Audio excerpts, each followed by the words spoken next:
Hello guys, ఎలా ఉన్నారు? బాగున్నారా? ఈరోజు ధనుర్ మాసంలో 11వ రోజు కదా. ఈరోజు అయితే గ్రీన్ కలర్ శారీస్తో ఒక థీమ్తో వచ్చేసామండి. ఆ గోదాదేవి కృపా కటాక్షాలతో వెళ్ళ మనల్ని చల్లగా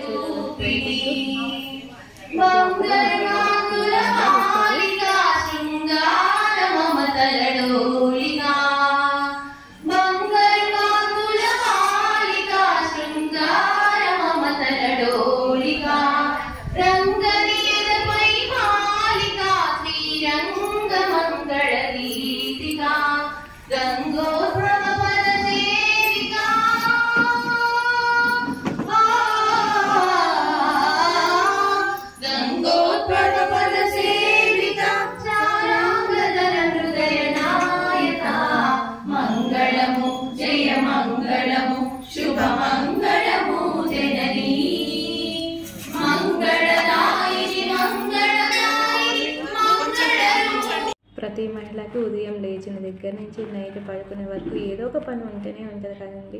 లేచిన దగ్గర నుంచి ఇల్లుకి వాకిలుకి ముగ్గులేసి పూజ చేసుకొని ఇంట్లో నెగిటివ్ ఎనర్జీ పోవటం కోసం ఏదేదో చిట్కాలు పాటిస్తూ చాలా మహిళా మనులందరూ ఏదో రకంగా చేస్తూనే ఉంటారు కదా.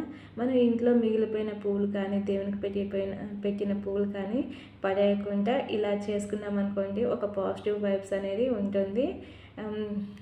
దేవునికి రోజు మిగిలిపోతాయి కదా, ఒక కవర్లో వేసి ఫ్రిడ్జ్లో పెట్టేసామనుకోండి, కొన్ని కాగానే ఇలా డెకరేషన్ చేసుకుంటే సరిపోతుంది. పిల్లలకైతే వెరైటీగా చేద్దామనేసి ఇడ్లీ పిండితోనైతే ఇలా చేశాను. ఒక ప్లేట్లో కొద్దిగా నూనె రాసేసి ఇడ్లీ బ్యాటర్ ఉంటుంది కదా, ఆ ప్లేట్ నిండా అప్లై చేశాను. ఎక్కువగా థిక్గా మాత్రం వేసుకోవద్దు, కొద్దిగా పలచగా వేసుకుంటేనే తొందరగా ఉడికిపోతాయి. బ్యాటర్ ఎక్కువ అయిందనుకోండి, ఉడకటానికి టైం ఎక్కువ పడుతుంది. కాబట్టి కొంచెం పల్చగా లేయర్ చేసేసుకొని దాని మీద క్యారెట్ అయితే తురిమేసుకున్నాను. కేక్ కట్ చేసడానికి షేప్స్ అయితే ఉంటాయి కదా, మనం వీటిని అయితే ఏ విధంగానైనా చేసుకోవచ్చు.